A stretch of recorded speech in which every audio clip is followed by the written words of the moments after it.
Friend, स्वागत है आपका हमारे चैनल पर। तो फ्रेंड, आज मैं काम करके फ्री होके आराम से टीवी देख रही थी, तभी मुझे फोन आ गया कि घर में आने वाले हैं कुछ शाम को कुछ खास मेहमान, और वो मेहमान मेरे लिए बहुत ही ज़्यादा खास है। तो मैं उनके लिए बनाने वाली हूँ बहुत ही स्पेशल सी रेसिपी। तो मैंने अपने फ्रिज में चेक किया तो फ्रिज में था लौकी और गोभी। तो इसी के कॉम्बिनेशन से आज हम बनाने वाले हैं एक ऐसी रेसिपी जिसे आप लंच में, डिनर में, किसी भी चीज़ में यूज़ करेंगे। आपका पेट तो फुल होगा लेकिन वेट बिल्कुल ही नहीं बढ़ेगा, और बहुत ही ज़्यादा न्यूट्रिशन से भरपूर है लौकी और जो हमारी गोभी है। बहुत बच्चे लौकी नहीं खाना चाहते हैं, लेकिन इस रेसिपी में बच्चे क्या बड़े भी लौकी मांग मांग के खाएंगे, और गोभी के साथ जो इसका कॉम्बिनेशन है वो अलग ही लेवल का होगा। तो आप इस रेसिपी को पूरा वॉच कीजिएगा। कुछ टिप एंड ट्रिक के साथ इस रेसिपी को शेयर किया है। आशा करते हैं आपको ये रेसिपी बहुत ही ज्यादा पसंद आएगी। रेसिपी पसंद आए तो वीडियो को लाइक कर देना, शेयर कर देना। अगर आप हमारे चैनल पर पहली बार आए तो हमारे चैनल को जरूर सब्सक्राइब करना, साथ ही नोटिफिकेशन बेल को ऑन करना, ताकि जैसे वीडियो अपलोड करूँ आपको नोटिफिकेशन मिल पाए सबसे पहले, और आप हमारी आसान रेसिपी का फायदा उठा पाए सबसे पहले। तो यहाँ पे देखिए मैंने क्या लिया है। यहाँ पे मैंने लिया है लौकी। तो कई जगह पे इसे दूधी भी बोला जाता है। अगर इसका कोई नया नाम है तो कमेंट बॉक्स में जरूर बताना। तो यहाँ पे मैंने लिया है गोभी। तो यहाँ पे मैंने फूल गोभी लिया है। एक आती है बंद गोभी, तो बंद गोभी नहीं, आपको फूल गोभी लेना है। तो यहाँ पे जो लौकी हमने ली है उसको हमने ख्याल करके रखा है कि हमने बहुत ज्यादा मोटी लौकी नहीं ली है इस रेसिपी के लिए। तो अब हम सबसे पहले क्या करेंगे, लौकी का जो ये वाला भाग होता है इसको हम अलग कर लेंगे। तो फ्रेंड, आप हमारी ये मजेदार सी रेसिपी कहाँ से देख रहे हैं कमेंट बॉक्स में जरूर बताइएगा, और साथ में जगह का नाम लिखना मत भूलिएगा। अब इसका हम ये वाला साइड निकाल लेंगे। यहाँ पे आपको ख्याल ये रखना है लौकी आपको बीज वाली नहीं लेनी है, हल्की सी सॉफ्ट लौकी लेंगे तो बहुत ही अच्छा रिजल्ट आएगा। तो यहाँ पे देखिए लौकी को मैंने इस तरीके से डिवाइड कर लिया है। अगर बीज वाली लौकी हो तो वो ऐसी बीज वाली हो कि उसके जो बीज हो वो सॉफ्ट हो। अब इसको हम फटाफट इस तरीके से छील लेंगे। तो ये वाला जो नाइफ होता है इससे बहुत ही आसानी से छिल जाता है। किस किस के पास है कमेंट बॉक्स में कमेंट करके जल्दी से बताओ। तो यहाँ पे जो लौकी हमने लिया है वेट में मुश्किल से हमारी ये आधा केजी है, यानी 500 ग्राम। और यहाँ पे जो हमने गोभी का फूल लिया है वो भी हमारा 500 ग्राम है। अगर आपकी फैमिली लंबी है तो आप लौकी और गोभी की मात्रा को बढ़ा सकते हैं। तो चलिए हम फटाफट लौकी को छील लेते हैं, फिर आपसे मिलते हैं। तो यहाँ पे देखिए लौकी को छीलने के बाद मैंने 2 से 3 पानी अच्छे से वॉश कर लिया है। तो यहाँ पे लौकी को आपको वॉश करने के बाद ही यूज करना है, क्योंकि हम इसको जब यूज करेंगे तब इसको हमें नहीं धुलना है। तो कोई भी सरी सब्जी हो तो उसका इस्तेमाल करने से पहले ही धुल लीजिए, तो उसका रिजल्ट बहुत ही अच्छा आता है। तो यहाँ पे हम लौकी को साइड में रखेंगे। यहाँ पे जो हमारा गोभी है इसको हम कट करेंगे। तो यहाँ पे आप गोभी देख लीजिए आपका गोभी सही है या नहीं। अगर आपको कहीं भी थोड़ा सा गोभी काला वाला लगे तो इस तरीके से आप इसको छील लीजिए। इससे क्या होगा कि कम टाइम में आप जो है कम वेस्ट करके लौकी को अच्छे से साफ कर सकते हैं। तो देखिए जहां जहां मुझे काला लग रहा था इस तरीके से मैंने इसको साफ कर लिया है। अब यहाँ पे हम इस तरह से सबसे पहले गोभी को कट कर लेंगे। तो थोड़ा सा धारदार नाइफ लेंगे तो आप इसको अच्छे से कट कर पाएंगे। यहाँ पे देखिए इस तरीके से अब हम गोभी को बीच से डिवाइड कर लेंगे। ये देखिए अब हम इस तरह से गोभी को कट करेंगे। तो यहाँ पे ये जो फूल है ये थोड़ा सा मोटा है, तो इसको हम बीच से डिवाइड कर लेंगे। ये देखिए तो यहाँ पे आपको इस तरीके से पता चल जाएगा कि गोभी में कोई कीड़े वगैरह नहीं है, उसको भी आप चेक कर सकते हैं। यहाँ पे बस आपको ख्याल ये रखना है गोभी के फूल को हमें बहुत ज़्यादा पतला नहीं रखना है और बहुत ज़्यादा मोटा नहीं। तो देखिए इस तरीके से हम फटाफट गोभी को इस तरीके से कर लेंगे। अगर आप गोभी नहीं खाते तो आप गोभी को स्किप कर सकते हैं, आप इसकी जगह पे आलू का इस्तेमाल कर सकते हैं। लेकिन अगर गोभी खाते हैं तो जरूर डालना। ये गोभी की बहुत ही ज़्यादा यूनिक रेसिपी है। तो इस समय ठंडियाँ शुरू हो गई हैं, ऐसे में गोभी खाना बहुत ज़्यादा लाभकारी है। तो गोभी की इस रेसिपी को जरूर ट्राई कीजिएगा। तो यहाँ पे देखिए इस तरीके से मैंने कट कर लिया है। यहाँ पे ये वाला जो भाग होता है इसको आप सब्जी में यूज़ कर सकते हैं। तो आज मैं बना रही हूँ गोभी की बहुत ही मज़ेदार सी चटपटी सी रेसिपी, जिसे खा के आपको मज़ा ही आ जाएगा। तो यहाँ पे देखिए इस तरीके से कट कर लिया है। अब हम गोभी को 3 से 4 पानी अच्छे से वॉश करेंगे ताकि इसकी जो धूल मिट्टी है वो निकल जाए। तो चलिए वॉश करके लेके आते हैं, फिर आपको दिखाते हैं। तो यहाँ पे देखिए गोभी को मैंने 3 से 4 पानी अच्छे से वॉश कर दिया। इसकी जो धूल मिट्टी थी वो निकल चुकी है। अब चलिए चलते हैं रेसिपी को बनाने के प्रोसेस की तरफ। तो रेसिपी में जो टिप एंड ट्रिक देंगे उसे जरूर फॉलो कीजिएगा, उससे आपका रिजल्ट बहुत ही अच्छा आएगा और आपकी कम टाइम में आप ये रेसिपी बना। तो फ्रेंड आ गए गैस की तरफ। यहाँ पे देखिए मैंने एक कढ़ाई ली, आप चाहे तो पैन भी ले सकते हैं। जो भी बर्तन लीजिए थोड़ा सा भारी लीजिए। यहाँ पे कढ़ाई को हमें बिल्कुल अच्छे से गर्म कर लेना है। जब हमारी कढ़ाई बिल्कुल अच्छे से गर्म हो जाएगी तब इसमें हम डालेंगे 2 गिलास पानी। तो यहाँ पे मैं कटोरे से डाल रही हूँ क्योंकि इसमें 2 गिलास आ जाते हैं। आप चाहे तो गिलास से भी मेजरमेंट कर सकते हैं। 2 बड़ी गिलास है, अगर आपकी छोटी गिलास है तो आपको 4 गिलास लग जाएगी। तो यहाँ पे देखिए कढ़ाई को अच्छे से गर्म करके डालेंगे तो पानी को बॉईल होने में बिल्कुल भी टाइम नहीं लगेगा। तो देखिए पानी में जब एक उबाल हो जाएगा तब इसके बाद हम इसमें डालेंगे नमक। तो नमक आपको अपने टेस्ट के अकॉर्डिंग डालना है। यहाँ पे मैंने हाफ टी स्पून डाला है, आप जितना नमक खाते हैं उतना डाल सकते हैं। फिर इसके बाद हम इसमें डालेंगे क्या, आइए आपको बता देते हैं। तो अब इसमें हम डालेंगे हाफ टी स्पून तक हल्दी। तो यहाँ पे हल्दी डालने से बहुत ही अच्छा सा कलर आएगा। फिर इसके बाद हम इसमें डालेंगे हींग। हींग हमारे पेट के लिए बहुत ज़्यादा लाभकारी होती है और टेस्ट भी अच्छे लेके आती है। और अब इसके बाद हम इसमें डालेंगे हाफ टी स्पून तक सरसों का तेल। तो यहाँ पे आप रिफाइंड ऑयल का इस्तेमाल ना ही कीजिए, तभी आपको अच्छा रिजल्ट मिलेगा। अगर आपके पास सरसों का तेल नहीं है तो आप इसकी जगह पे रिफाइंड ऑयल का इस्तेमाल कर सकते हैं। अब सारी चीज़ों को हम 10 से 15 सेकंड अच्छे से उबालेंगे। यहाँ पे हमें ख्याल ये रखना है, गैस का जो फ्लेम है वो फुल करना है और फुल फ्लेम पे हमें इसको 10 से 15 सेकंड अच्छे से उबालना है। उबालने से जो इसका फ्लेवर है हींग का और हल्दी का बिल्कुल अच्छे से पानी के अंदर समा जाएगा। फिर इसके बाद जब हम इसे यूज़ करेंगे तो बहुत ही अच्छा सा टेस्ट आएगा। तो यहाँ पे देखिए बातों ही बातों में पानी में हमारा बॉईल आना शुरू हो चुका है। तो यहाँ पे अब हम थोड़ा सा और वेट करेंगे और इसको और अच्छे से उबालेंगे। तो फ्रेंड, आप हमारी ये मज़ेदार सी रेसिपी कहाँ से देख रहे हैं कमेंट बॉक्स में जरूर कमेंट करके बताइएगा और साथ में जगह का नाम लिखना मत भूलिएगा। तो यहाँ पे देखिए उबाल आना शुरू हो चुका है। जब उबाल आने लगेगा तो हम इसके अंदर अपने गोभी को ट्रांसफर कर लेंगे। ये कैसे हम सारी गोभी को इसके अंदर ट्रांसफर कर लेंगे। यहाँ पे हमें ट्रांसफर करने के बाद अब हमें इस तरीके से इसको हल्का सा डुबो देना है पानी में और यहाँ पे हम गैस का फ्लेम हाई रखेंगे और 2 मिनट के लिए हम गोभी को पका लेंगे। तो गोभी के जो पकाने का प्रोसेस होता है यानी पकने का प्रोसेस होता है वो बहुत ही कम होता है, इसीलिए आपको इसे कवर नहीं करना है, नहीं तो गोभी बहुत ज़्यादा सॉफ्ट हो जाएगी। तो हमें बिल्कुल नहीं गलानी है, इसीलिए हम इसको हाई फ्लेम पे 2 मिनट पकाएंगे। तो जब तक ये पक रही है हम इसे साइड में रखेंगे और हम दूसरा काम करेंगे ताकि हमारा टाइम का बिल्कुल भी मिस यूज ना हो और सारा टाइम अच्छे से यूज करें। यहाँ पे देखिए जो लौकी थी इसको हम कैसे यूज करेंगे आइए आपको बता देते हैं। तो यहाँ पे देखिए इस तरीके से हम लौकी को ले लेंगे। यहाँ पे देखिए मैंने ग्रेटर लिया है। तो यहाँ पे मैं जो ग्रेटर इस्तेमाल कर रही हूँ वो हमारा ना बहुत ज़्यादा पतला है ना बहुत ज़्यादा मोटा है, मीडियम है और इस तरीके से हम लौकी को ग्रेट करेंगे। तो यहाँ पे देखिए इस तरीके से हमें पतले पतले से लच्छे मिल जाएंगे जिससे जो रेसिपी का लुक है वो बहुत ही बढ़िया आएगा। तो यहाँ पे हम लौकी को फटाफट ग्रेट कर लेंगे। अगर आपके पास ग्रेटर ना हो तो आप कद्दूकस करके जगह पे आप इसको क्या कर सकते हैं, कद्दूकस करने की जगह पे आप इसको मिक्सी में डालकर 1 से 2 बार घुमा लेंगे तो ये दरदरा पिस जाएगा। लेकिन इस तरीके से इसका जो रेसिपी का लुक है वो बहुत ही ज़्यादा टेस्टी आएगा। तो चलिए फटाफट सारी लौकी को ग्रेट कर लेते हैं। तो फ्रेंड यहाँ पे देखिए लौकी को मैंने ग्रेट कर लिया है।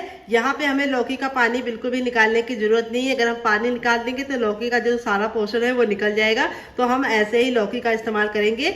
यहाँ पे जो ये पानी होगा इसको हम कम करने के लिए, खत्म करने के लिए क्या करेंगे आइए आपको बता देते हैं। तो चलिए चलते हैं गैस की तरफ। देखिए कढ़ाई को बिल्कुल अच्छे से गर्म कर लिया है। जब हमारी कढ़ाई अच्छे से गर्म हो जाएगी तब इसमें हम डाल देंगे हाफ टी स्पून तक सरसों का तेल। अगर आपके पास सरसों का तेल ना हो तो आप घी और बटर का इस्तेमाल कर सकते हैं, लेकिन रिफाइंड ऑयल इस रेसिपी में मत इस्तेमाल करना, उससे आपका टेस्ट अच्छा नहीं आएगा। जैसे ही हमारा तेल अच्छे से गर्म हो जाएगा तो यहाँ पे हम सरसों का तेल इस्तेमाल करें तो हमें इसको बिल्कुल अच्छे से गर्म करना है। अगर आप गर्म नहीं करेंगे तो सरसों के तेल में एक कड़वापन होता है जिसकी वजह से सारा रेसिपी का टेस्ट बेकार हो सकता है। तो यहाँ पे देखिए तेल बिल्कुल अच्छे से धुआंधार गर्म हो गया। तब 1 चुटकी हम इसके अंदर डाल देंगे हींग और हींग को हम 10 से 15 सेकंड चटकाने के बाद अब इसके अंदर अपनी लौकी को ट्रांसफर कर देंगे। तो गैस का जो फ्लेम है वो हमें हाई ही रखना है। तो इससे क्या होगा, लौकी का जो पानी है वो भी खत्म हो जाएगा और जो उसका प्रोसेस है वो भी नहीं निकलेगा। तो जैसे जैसे मैं इस रेसिपी को बना रही हूँ उसी तरीके से आप बनाएंगे तो आपका रिजल्ट बहुत ही अच्छा आएगा। तो फ्रेंड रेसिपी में आपको कुछ भी अच्छा लग रहा हो तो प्लीज़ रेसिपी को एक लाइक जरूर दे दीजिए। बाद में आप उसे लाइक करना भूल जाते हैं। अगर रेसिपी पसंद नहीं आ रही तो आप इसे डिसलाइक भी कर सकते हैं, लेकिन कुछ तो कीजिए। तो यहाँ पे हम जो भी बर्तन इस्तेमाल करेंगे, चाहे कढ़ाई लीजिए चाहे पैन लीजिए, थोड़ा सा भारी लीजिए और इस तरीके से हम बिल्कुल अच्छे से हाई फ्लेम पे 10 से 15 सेकंड कुक करेंगे तो ताकि इसका जितना भी नमी है वो ख़त्म हो जाए। तो इस तरीके से आप यूज़ करेंगे तो ये रेसिपी 10 से 15 दिन तक बिल्कुल भी ख़राब नहीं होगी। अगर लौकी में पानी रह गया तो रेसिपी ख़राब हो सकती है। तो यहाँ पे हमें कंटिन्यू चलाते हुए हाई फ्लेम पर इसे 10 से 15 सेकंड भून लेना है। तो लौकी हमारी इस तरीके से हम ग्रेट करके लेंगे तो इसको जो पकने का प्रोसेस है वो बहुत ही कम हो जाएगा। तो यहाँ पे लौकी को हमें 100% नहीं कुक करना है, बस हमें लौकी का कच्चापन दूर करना है और इसकी जो नमी है वो भी खत्म करनी है। तो यहाँ पे हम नमक का इस्तेमाल नहीं करेंगे। अगर आप नमक डाल देंगे तो लौकी हमारी गल जाएगी, जो हमें नहीं चाहिए। फ्रेंड देखिए 1 मिनट के बाद इस तरीके से लौकी हमारी बिल्कुल अच्छे से ड्राई हो चुकी है। इसका जितना भी नमी था वो खत्म हो गया है। अब लौकी को हमें बहुत ज़्यादा नहीं गलाना है, यानी इसका पानी बहुत ज़्यादा नहीं खत्म करना है, बस जो एक्स्ट्रा पानी था वो हमने निकाल लिया है। अब यहाँ पे हम क्या करेंगे, इसको एक प्लेट में निकाल लेंगे। कैसे हमने लौकी को इस तरह से प्लेट में निकाल दिया है। अब इसको हम इस तरीके से फैला देंगे ताकि लौकी हमारी ठंडी हो जाए, गर्म नहीं इस्तेमाल करनी है। तो चलिए इसको साइड में रख देते हैं पंखे के नीचे। जब तक ये ठंडी होगी तब तक हम दूसरा काम कर लेंगे, इसे साइड में रखेंगे। तो फ्रेंड 2 मिनट हो चुका है हमारी गोभी को पकते हुए। यहाँ पे देखिए गोभी हमारी बिल्कुल अच्छे से कुक हो गई है।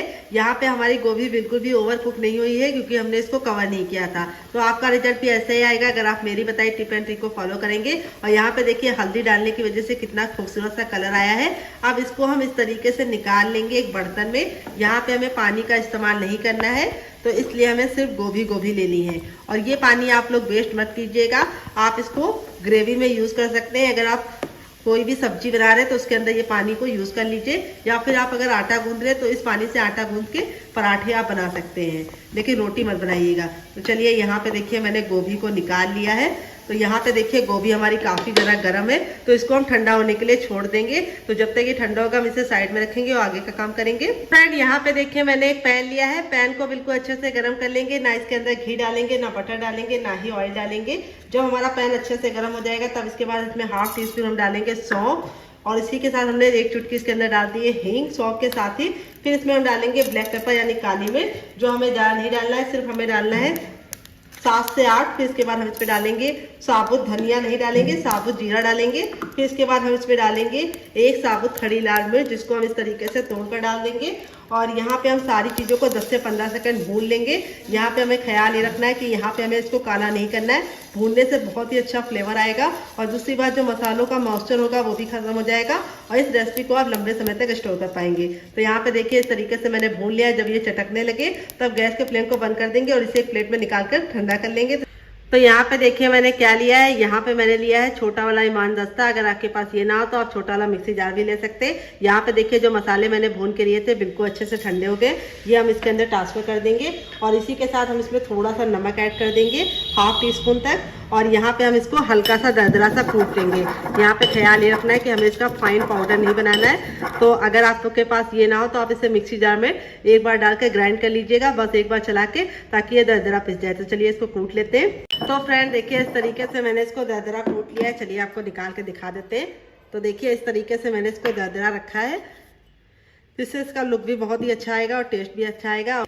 तो यहाँ पे देखिए पैन को वापस से गर्म कर लिया। जब हमारा पैन अच्छे से गर्म हो जाएगा तब इसके बाद हम इस पे डालेंगे 1 चम्मच सरसों का तेल। तेल बिल्कुल अच्छे से गर्म कर लेना है। जब तक तेल गर्म नहीं होगा हमें कुछ भी नहीं करना है। जैसे ही हमारा तेल गर्म हो जाएगा हम क्या करेंगे, इसके अंदर डालेंगे 1/2 टीस्पून तक जीरा, 1/2 टीस्पून हम इसमें डालेंगे सौंफ मोटी वाली, और 1 चुटकी हम इसके अंदर डालेंगे हींग। तो यहाँ पे हमें ख्याल ये रखना है हींग हमें ज़्यादा नहीं डालना, सिर्फ 1 चुटकी डालनी है। फिर इसके बाद हम इसमें डालेंगे एक मीडियम साइज का प्याज। अगर आप प्याज नहीं खाते तो प्याज को स्किप कर सकते हैं, खाते तो जरूर डालिएगा। तो यहाँ पे हमने गैस का फ्लेम मीडियम कर देना है। प्याज को हमें हल्का सा ट्रांसपेरेंट होने तक पकाना है, प्याज को बिल्कुल भी जलाने की जरूरत नहीं है। और अब इसके बाद हम इसमें डालेंगे अदरक और लहसुन का पेस्ट। तो यहाँ पे अदरक और लहसुन जरूर डालनी है पेस्ट, जिससे बहुत ही अच्छा सा टेस्ट आएगा। यहाँ पे देखिए इस तरीके से मैंने डाल दिया है। अब पेस्ट को भी हम 10 से 15 सेकंड अच्छे से भून लेंगे, काला बिल्कुल भी नहीं करेंगे। तो अगर आप चाहें तो अदरक और लहसुन को कट करके भी डाल सकते हैं, लेकिन फिर वो मुंह में आता है तो अच्छा टेस्ट नहीं आता है। तो प्याज को हमें 10 से 15 सेकंड अच्छे से कुक कर लेना है, ताकि प्याज की जितनी भी नमी है वो खत्म हो जाए। फिर इसके बाद हम थोड़ी सी कसूरी मेथी डाल देंगे और गैस के फ्लेम को बिल्कुल मीडियम कर देंगे और 10 सेकंड के लिए इसे भुनने के लिए छोड़ देंगे। तो यहाँ पे हमारी जो ये गोभी थी बिल्कुल अच्छे से ठंडी हो गई है, इतनी ठंडी हो गई कि हम इसे आराम से छू पा रहे हैं। तो अब इसके साथ हम काम करेंगे, तो चलिए करते हैं। तो अब हम क्या करेंगे, यहाँ पे हमने ले लिया है मैसर और इस तरीके से हम गोभी को हल्का हल्का सा मोटा मोटा सा मैश कर लेंगे। यहाँ पे ख्याल ये रखना है गोभी को हमें बहुत ज़्यादा बारीक नहीं करना है, इसीलिए हम इसको मैसर से मैश कर रहे हैं। अगर आप इसको मिक्सी जार में चाहे तो एक बार डाल के चला लीजिएगा, जिससे ये बिल्कुल अच्छे से हो जाएगा। अगर आपके पास मैसर ना हो, अगर मैसर हो तो आपको इसे मैश से इस तरीके से मैश करना है, मैसर से ही। तो इस तरीके से जब आप गोभी को मैश करेंगे तो गोभी का जो टेक्सचर है वो भी बहुत ही अच्छा आएगा और लुक भी बहुत ही प्यारा आएगा। तो फ्रेंड देखिए इस तरीके से मैंने गोभी को बिल्कुल अच्छे से मैश कर लिया है और यहाँ पे गोभी को हमने इस तरह से अच्छे से मैश किया है ताकि गोभी के बिल्कुल भी मोटे मोटे से चंक ना रहे, लेकिन मैंने इसको बहुत ज़्यादा बारीक नहीं किया, इस तरह से दरदरा मैश किया है। अब हम क्या करेंगे, चलते हैं गैस की तरफ। जो हमने प्याज रखी थी वो पक गई होगी। तो यहाँ पे देखिए प्याज हमारी अच्छे से कुक हो गई है। तब इसके बाद हम इसमें थोड़े से मसाले ऐड करेंगे, बहुत ज़्यादा बेसिक मसाले, थोड़ा सा टर्मरिक पाउडर यानी हल्दी। फिर इसके बाद हम इसमें डालेंगे थोड़ी सी कुटी हुई लाल मिर्च, ज़्यादा नहीं डालनी है। फिर इसके बाद हम इसमें डालेंगे क्या, आइए आपको बता देते हैं। तो अब इसके बाद हम इसमें डालेंगे चटपटा बनाने के लिए चाट मसाला। अगर आपके पास चाट मसाला ना हो तो आप इसकी जगह पे नींबू का रस डाल सकते हैं या फिर ड्राई आमचूर पाउडर यानी खटाई का इस्तेमाल कर सकते हैं। मसालों को हमें 10 से 15 सेकंड भूनने के बाद अब इसके बाद हम इसमें ऐड करेंगे चौथाई चम्मच गरम मसाला, जो मेरा होममेड है। अगर आपको इसकी रेसिपी चाहिए तो कमेंट बॉक्स में कमेंट करना, आपके साथ शेयर करेंगे। तो यहाँ पे देखिए मसालों को मैंने अच्छे से भून लिया है। फिर इसके बाद हमने जो ये गोभी को हल्का सा अच्छे से दरदरा करके रखा है, ये डाल देंगे इसके अंदर। तो अगर आप इसको पीसेंगे तो लौकी बहुत ज़्यादा चिपचिपी हो जाएगी। इस तरीके से दरदरी पीसेंगे तो बहुत ही अच्छा रिजल्ट आएगा। आप गैस के फ्लेम को हाई कर देंगे और लौकी हम बोल रहे हैं, यहाँ पे हमारी गोभी थी, इसको हम 10 से 15 सेकंड अच्छे से भून लेंगे। भूनने से बहुत ही अच्छा सा फ्लेवर आ जाएगा। तो यहाँ पे हमें थोड़ा सा नमक इसके अंदर कम लग रहा है तो हम इसके अंदर नमक डाल देंगे। तो यहाँ पे देखिए मैंने थोड़ा सा नमक डाल दिया है और नमक डालने के बाद इसको अच्छे से हम फिर से भून लेंगे। यहाँ पे ख्याल ये रखना है कि हमें इसको 10 से 15 सेकंड भून लेना है। भूनने से बहुत ही अच्छा सा टेक्सचर आ जाएगा और जैसे ये ठंडा होगा और ही ज़्यादा सख्त होता जाएगा। इसीलिए हमें इसको बिल्कुल भी ड्राई नहीं करना है, यानी एक्स्ट्रा ड्राई नहीं करना है। तो यहाँ पे देखिए मैंने इसको अच्छे से भून लिया है।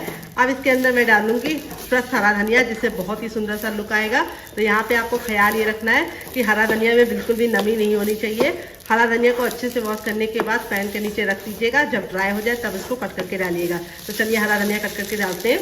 तो यहाँ पे देखिए थोड़ा सा हरा धनिया डालेंगे, ज़्यादा नहीं डालेंगे क्योंकि हम इसमें थोड़ी सी कसूरी मेथी भी डालेंगे। अगर आप कसूरी मेथी नहीं डाल लें तो आप इसमें धनिया का अमाउंट बढ़ा सकते हैं। तो यहाँ पे देखिए बिल्कुल अच्छे से ड्राई हो चुका है। अब गैस के फ्लेम को बंद कर देंगे। तो यहाँ पे धनिया और मेथी डालने के बाद, कसूरी मेथी डालने के बाद ज़्यादा नहीं पकाना है, नहीं तो टेस्ट भी अच्छा नहीं आएगा, लुक भी नहीं अच्छा आएगा। तो अब हम गैस के फ्लेम को बंद कर देंगे और इस मिश्रण को हम ठंडा होने। तो यहाँ पे देखिए एक बड़े साइज का बर्तन ले लेंगे। अब इसके अंदर हम क्या डालेंगे, आइए आपको बता देते हैं। अब इसमें हम डालेंगे हर किचन में मौजूद गेहूं का आटा। ये वही आटा है जिससे हम लोग रोटी बनाते हैं, चपाती बनाते हैं। वेट ये हमारा मुश्किल से 150 ग्राम है और नाप में 1 कप है। आप इस रेसिपी में मेजरमेंट का खास ख्याल रखिएगा। अगर आपके पास इस तरीके से मेजरमेंट कप नहीं है तो आप कोई भी घर की कटोरी को सेट कर लीजिएगा और 1 कटोरी आटा ले लीजिएगा। तो यहाँ पे आटे को मैंने अच्छे से छान के लिया है। फिर इसके बाद हम इसमें डालेंगे 4 चम्मच बेसन। तो बेसन डालने से बहुत ही अच्छा सा टेस्ट आएगा। अगर आपके पास बेसन ना हो तो आप इसकी जगह पे सूजी को बारीक करके डाल सकते हैं। तो बेसन डालने से टेक्सचर भी अच्छा आएगा और रेसिपी बहुत ज़्यादा हेल्दी बनेगी। फिर इसके बाद हम इसमें डालेंगे टेस्ट के अकॉर्डिंग नमक। तो यहाँ पे मैंने ½ टीस्पून नमक डाला है। फिर इसके बाद हम इसके अंदर क्या डालेंगे, आइए आपको बता देते हैं। अब इसमें हम डालेंगे अजवाइन। तो यहाँ पे मैं चौथाई चम्मच अजवाइन को इस तरीके से मसल कर डालूंगी, जिससे बहुत ही सुंदर सा लुक भी आएगा, टेस्ट भी आएगा। फिर इसके बाद हम इसमें डालेंगे ½ टीस्पून तक कसूरी मेथी, जिसको हम इस तरीके से हल्का सा तावे पे रोस्ट करके डाल रहे हैं। बहुत ज़्यादा काला नहीं किया था, 10 से 15 सेकंड भूनने के बाद इस तरीके से डाल दिया है। थोड़ी सी कुटी हुई लाल मिर्च डाल रहे हैं, जिससे बहुत ही सुंदर सा लुक आएगा। अगर आपके पास कुटी वाली ना हो तो आप पिसी वाली डाल सकते हैं। और 1 चुटकी हम इसके अंदर डालेंगे हींग। तो हींग जरूर डालना, इससे बहुत ही अच्छा सा फ्लेवर आएगा। और सारी चीज़ों को अच्छे से मिला लेंगे। और यहाँ पे हम थोड़ा सा गुनगुना करके तेल डालेंगे, बहुत ज़्यादा गर्म नहीं, इतना गुनगुना होना चाहिए कि हम इसे छू पाए। तो चलिए तेल को हल्का सा गुनगुना करके लेके आते हैं, फिर ऐड करते हैं। देखिए तेल को हल्का सा गुनगुना किया है, 1 छोटा चम्मच डाला है। अगर आप चाहें तो घी और बटर भी डाल सकते हैं। तो यहाँ पे मैंने रिफाइंड ऑयल का इस्तेमाल किया है। यहाँ पे आपको सरसों का तेल नहीं लेना है। तो सारी चीज़ों को बिल्कुल अच्छे से मिक्स कर लेंगे और इस तरीके से मुट्ठी बांध के देखेंगे। अगर मुट्ठी बांधने पे ये बंद रहा है तो समझ जाइए परफेक्ट ऑयल पड़ा है। अगर ये बिखरा बिखरा सा हो रहा है, बंद नहीं रहा है, तो आपको थोड़ा सा ऑयल और डालना है। तो यहाँ पे देखिए इस तरीके से मेरा बिल्कुल परफेक्ट है। अब ना ठंडा ना गर्म, रूम टेम्परेचर का पानी लेंगे। पानी को हमें एक साथ नहीं डालना है, थोड़ा थोड़ा डाल के हम इसका आटा लगाएंगे। आटा हमें ना पत्थर जैसा हार्ड लगाना है, ना बहुत ज़्यादा सॉफ्ट लगाना है। जैसे हम रोटी के लिए आटा लगाते हैं उसी तरीके से हमें मीडियम सॉफ्ट डो लगाना है। तो थोड़ा थोड़ा पानी डाल के इसका आटा लगाएंगे तो बहुत ही अच्छे से लगेगा। यहाँ पे आपको ख्याल ये रखना है, आटे को हमें हल्के हाथों से लगाना है, बहुत ज़्यादा प्रेशर नहीं देना है। तो यहाँ पे बेसन डालने की वजह से आटा थोड़ा सा आपके हाथों में चिपकेगा, लेकिन रिजल्ट बहुत ही अच्छा आएगा। तो यहाँ पे देखिए थोड़ा थोड़ा पानी डाल के इस तरीके से हमें आटे को बिल्कुल अच्छे से बांध लेना है। तो यहाँ पे मैं आपको बता दूंगी कि एग्जैक्टली इसके अंदर कितना पानी गया है, अभी आपको बताऊंगी। पहले मैं डाल लेती हूँ। तो यहाँ पे देखिए इतना आटा लगाने में मुझे 1 गिलास पानी में आधा गिलास पानी इस्तेमाल हो गया है और आधा गिलास पानी हमारा बच गया है। यहाँ पे देखिए आटा हमने बहुत ज़्यादा हार्ड लगाया है ना, बहुत ज़्यादा सॉफ्ट लगाया है। इस तरीके से आटा हमने लगा के कम से कम 5 से 10 मिनट को छोड़ देना है। आटे को हमें गूंदना नहीं है, तो इस रेसिपी में आटे को गूंदने का कोई भी झंझट नहीं है। तो 5 मिनट में ये आटा बिल्कुल अच्छे से फूल जाएगा, तो हम इस्तेमाल करेंगे। तो यहाँ पे देखिए लौकी हमारी इतनी ठंडी हो गई कि हम इसे आराम से छुपा रहे हैं। जब हल्की सी ठंडी हो जाए तभी इस्तेमाल करना है, गर्म लौकी का इस्तेमाल नहीं करना है। फिर यहाँ पे हमने लिया है दही, जिसको मैंने अच्छे से फेंट लिया है और उसमें मैंने पानी डालकर इसको हल्का सा पतला कर लिया है। अगर आप चाहें तो इसकी जगह पे छाछ भी ले सकते हैं। इसमें मैंने थोड़ा सा काला नमक, थोड़ा सा सफेद नमक और थोड़ा सा मैंने इसके अंदर लाल मिर्च डाला है, जिसकी वजह से इसका कलर ऐसा हो गया है। फिर इसके बाद हम इसके अंदर डालेंगे अपनी लौकी, ये देखिए। और लौकी डालने के बाद अब इसको हम अच्छे से मिक्स कर लेंगे अच्छे से। तो मैं बना रही हूँ लौकी का बहुत ही मज़ेदार सा हेल्दी सा रायता। तो जो बच्चे लौकी नहीं खाते, इस तरीके से लौकी का रायता देंगे तो वो खुशी से खाएंगे और इसको किसी भी नाश्ते के साथ सर्व करेंगे, जो उसका टेस्ट है वो भी बढ़ जाएगा और लुक भी बढ़ जाएगा। यहाँ पे जो हमने मसाला बना के रखा था वो हम डाल देंगे इसके अंदर और ये मसाले से बहुत ही अच्छा सा टेस्ट आएगा रायते में। तो यहाँ पे देखिए मैंने पतला रखा था, तब भी लौकी डालने के बाद इस तरीके से गाढ़ा हो गया है, इसीलिए आपको गाढ़ा दही का इस्तेमाल नहीं करना है। यहाँ पे देखिए मैं तड़का लगाऊंगी। तड़का लगाने के लिए मैंने 1 चम्मच तेल को अच्छे से गर्म कर लिया। फिर इसके बाद ½ टीस्पून डाल देंगे जीरा। जीरा हमें 10 से 15 सेकंड अच्छे से चटका लेना है, काला बिल्कुल भी नहीं करना है। जैसे हमारा जीरा चटक जाएगा हम इसके अंदर डाल देंगे और इस तरीके से हमें इसको डाल के इस तरह से कर लेना है ताकि बिल्कुल भी लगा हुआ वेस्ट ना हो। और इस तरीके से हमारा मज़ेदार सा लौकी का रायता रेडी हो चुका है, जिसको आप किसी भी नाश्ते के साथ सर्व करेंगे या फिर डिनर में भी आप इसे सर्व कर सकते हैं। अगर आप पुलाव बना रहे हैं तो उसके साथ ही सर्व कर सकते हैं। तो चलिए रायते को साइड में रख देते हैं और आगे का काम करते हैं। एंड यहाँ पे देखिए आटे को रखे हुए 5 मिनट हो चुका है रेस्ट पे। आटा हमारा बिल्कुल अच्छे से फूल गया है। अब इसको हम 10 से 15 सेकंड मसलेंगे। मसलने से 2 फायदे होंगे, एक तो ये चिकना हो जाएगा और आटे में बहुत ही अच्छी सी लचक आएगी। तो ये रेसिपी बहुत ज़्यादा हेल्दी बनने वाली है क्योंकि हम इसे गेहूँ के आटे से बना रहे हैं। अगर आप गेहूं के आटे से नहीं बनाना चाहते तो आप इसे मैदे से बना सकते हैं, और अगर आप चाहें तो आटा और मैदा दोनों ले सकते हैं। तो मैंने बेसन डाला है जिससे बहुत ही अच्छा सा रिजल्ट आएगा। तो बहुत सारे लोगों की शिकायत होती है जब नाश्ता गरम गरम खाते तब तो कुरकुरा और क्रिस्पी रहता है, बाद में चुई चुई सा हो जाता है। तो इस तरीके से मसलेंगे तो बहुत ही कुरकुरा और खस्ता नाश्ता तैयार होगा। अब यहाँ पे हम ले लेंगे रोटी वाला चकला और अब हम क्या करेंगे, इसके ऊपर थोड़ा सा सूखा आटा डालेंगे। यहाँ पे मैं गेहूं का ही डाल रही हूँ, आप चाहे तो चावल का भी डाल सकते हैं। अब इस तरीके से हम इसको 10 से 15 सेकंड मसल लेंगे और मसलने के बाद अब इसको हम 3 भाग में डिवाइड करेंगे। तो यहाँ पे 2 को हम साइड में रख लेंगे और 1 को हम लेंगे और इस तरीके से हम इसको मसलते हुए और इस तरीके से हम इसकी एक लोई बना लेंगे। आटा देखिए बहुत ज़्यादा ना सॉफ्ट है ना बहुत ज़्यादा हार्ड है। इसी तरीके से आपका भी डो आएगा अगर आपने मेरी बताई टिप एंड ट्रिक को फॉलो करके इस रेसिपी को बनाया। अब यहाँ पे हम क्या करेंगे, इस तरीके से इसकी कटोरी रेडी करेंगे। यहाँ पे ख्याल ये रखना है जो कटोरी का बीच वाला भाग होता है वो मोटा होना चाहिए और साइडों को हमें पतला करना है। इस तरीके से घुमाते हुए इसकी एक कटोरी रेडी कर लेनी है गहरी। ये देखिए बहुत ही आसान रेसिपी है। यहाँ पे देखिए ये जो था बिल्कुल अच्छे से ठंडा हो गया है। ठंडा होने के बाद इस तरीके से हम इसके अंदर बीचों बीच में फिल करेंगे। यहाँ पे इसका अमाउंट आप अपने टेस्ट के अकॉर्डिंग रख सकते हैं। अगर आपको चटपटा खाना है तो स्टफिंग थोड़ी ज़्यादा भरिए, अगर आपको हल्का सा कम चटपटा खाना है तो आप स्टफिंग को कम रख सकते हैं। तो देखिए इस तरीके से हमें करने के बाद थोड़ा सा सूखा आटा डाल देना है। इससे क्या होगा कि जब हम इसको फोल्ड करेंगे तो बिल्कुल भी चिपकेगा नहीं। ये देखिए इस तरीके से आपको इसे अंदर की तरफ घुसाते हुए पूरा अच्छे से लॉक कर देना है सील। ये देखिए जैसे जैसे मैं कर रही हूँ उसी तरीके से आप करेंगे तो आपका रिजल्ट बहुत ही अच्छा आएगा। और अब हम थोड़ा सा सूखा आटा डाल देंगे और अब हम बेलन से इसको रोल आउट करेंगे। तो चलिए बेलन ले लेते हैं। तो यहाँ पे देखिए मैंने बेलन ले लिया है। अब इसको बेलने से पहले थोड़ा सा सूखा आटा इसके ऊपर डाल देंगे और इस तरीके से हम इसको आटे से हल्का सा कोट कर लेंगे ताकि जब हम इसे बेलें तो बिल्कुल भी दिक्कत ना हो। तो बेलने से पहले आपको क्या करना है, इसको पहले हाथों से इस तरीके से चपटा करते हुए स्टफिंग को चारों तरफ फैला लेना है। तो जिन लोगों की शिकायत होती है कि उनकी स्टफिंग एक जगह इकट्ठी हो जाती है वो इस टिप को जरूर फॉलो करें। अगर ये पराठा थोड़ा सा बेलते समय फट भी जाता है तो घबराने की जरूरत नहीं है। इसमें जब आप स्टफिंग भरेंगे ओवर तो हल्का सा तो ये फटेगा ही, लेकिन टेस्ट में बहुत ही ज़्यादा गजब आएगा। तो इस तरीके से घुमाते हुए बिल्कुल हल्के हल्के हाथों से इसको हम बेल लेंगे। यहाँ पे हमें ख्याल ये रखना है कि हमें इसे बहुत ज़रा ना मोटा बनाना है ना बहुत ज़्यादा पतला, तो हल्का हल्का सा प्रेशर देते हुए इसे बेलेंगे। इस तरीके से घुमाते हैं तो बहुत ही अच्छा सा रिजल्ट आएगा। तो देखिए इस तरीके से मैंने इसको बेल लिया है। अब इसको हम हल्का सा हाथों से बढ़ाएंगे। तो हाथों से बढ़ाने से क्या होगा कि बिल्कुल, तो देखिए इस तरीके से हो गया है। अब हम चलते हैं इसको बनाने के प्रोसेस की तरफ।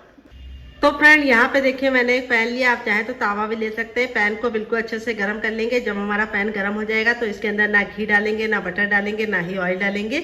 हम इसके अंदर अपने पराठे को डाल देंगे और इसको हम 10 सेकंड हाई फ्लेम पे पकाएंगे। यहाँ पे आपको ख्याल ये रखना है, इसे हाई फ्लेम पे ही पकाना है 10 सेकंड। और 10 सेकंड के लिए हमें इसको ऐसे ही छोड़ देना है। 10 सेकंड के बाद इस तरीके से हम इसको पलट लेंगे। ये देखिए कितना बढ़िया सा इस तरीके से व्हाइट व्हाइट सा आ गया।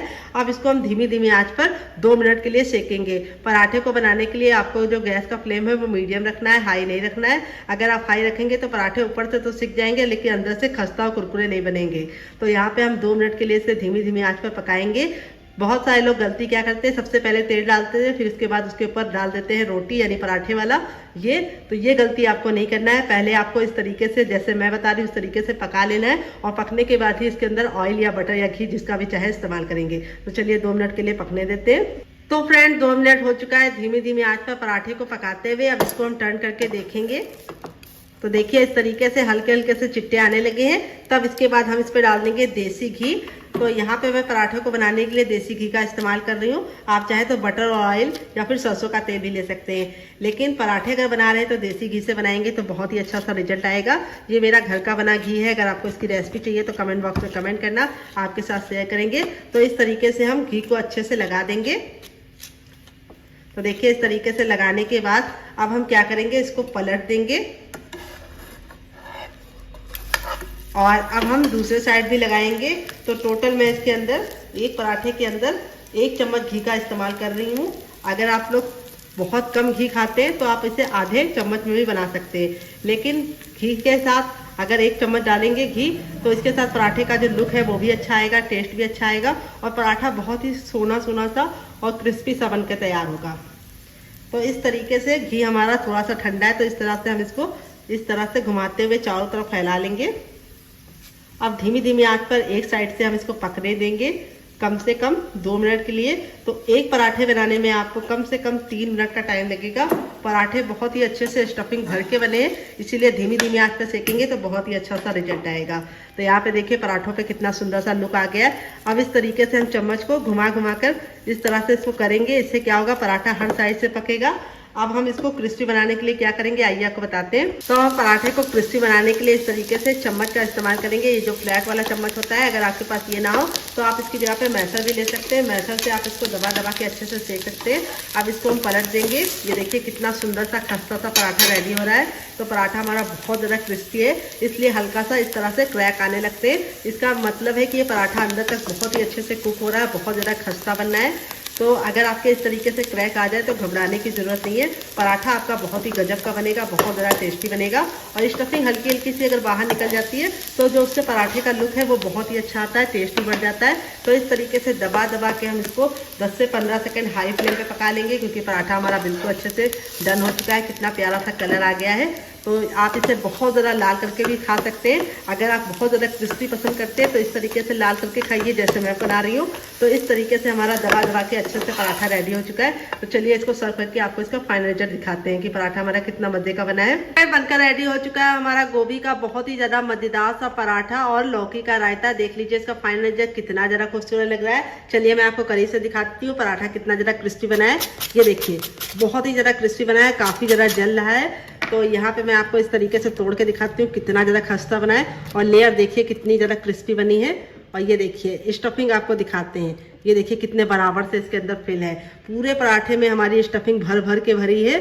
तो इस तरीके से आप पराठा बनाएंगे तो आपका रिजल्ट भी ऐसे ही आएगा जैसा मेरा आया है। तो चलिए मैं आपको इसको तोड़कर इसका फाइनल रिजल्ट दिखाती हूँ। पराठा बहुत ज़्यादा जल रहा है, थोड़ा सा ठंडा होने के बाद आप इसे एंजॉय करेंगे तो आपका रिजल्ट बहुत ही अच्छा आएगा। ये देखिए हमारा लौकी का रायता और ये हमारा मज़ेदार सा गोभी का पराठा। तो कैसी लगी आपको हमारी मज़ेदार सी रेसिपी? अगर आप इसे रायते के साथ नहीं एंजॉय करना चाहते तो आप इसको केचप के साथ एंजॉय कर सकते हैं और बच्चों को टिफिन बॉक्स में और पति को लंच बॉक्स में दे सकते हैं।